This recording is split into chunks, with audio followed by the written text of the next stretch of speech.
3 start new at 5. New information in the pharmaceutical van heist that happened Friday. Tonight, police tell us they can solve this crime, but only with your help. Police are calling the robbery unusual and bold. Good evening. I'm Jim Dunaway. I'm Sherry Jackson. Men posing as police pulled over a delivery van driver early Friday morning. They kidnapped and robbed that driver. WIT 42 News reporter Para Solomon is live with new information on exactly what was inside that van and why police are confident they can solve this crime.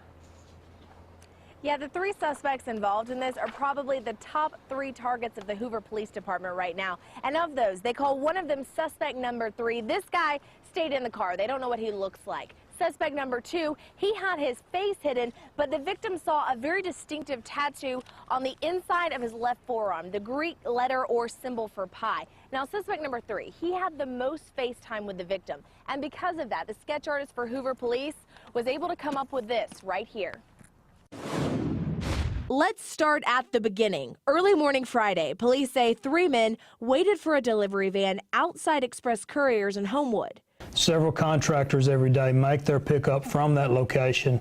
Evidence that we've gathered so far gives us every indication to believe that he was followed from that warehouse when he left there early Friday morning.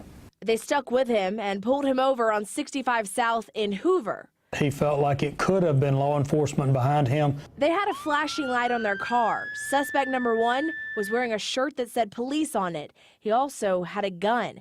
He and suspect number 2 forced their way inside the van and drove over to Denison Avenue in Birmingham. They dropped off the driver, then drove to Midfield, where they dumped and torched the delivery van. But not before. They stole what was inside, highly valuable pharmaceutical drugs.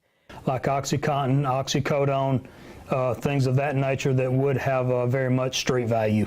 Police say the 3 suspects had to have inside information, possibly from a current or past employee with one of the courier services or the pharmaceutical company, because they knew exactly what was inside that van and exactly when it would be making its pickup. He was targeted for a reason. He was targeted because he had pharmaceuticals, controlled substances inside that van. Hoover police say this is a good sketch. They believe this is what suspect number 3 looks like, and they're hoping that whoever knows this guy knows someone who has that Greek letter for pi on their left inside forearm. They're able to put it all together, find out who these guys are, and call Hoover police and let them know. We're live in Homewood. Para Solomon, WIT 42 News, coverage you can count on.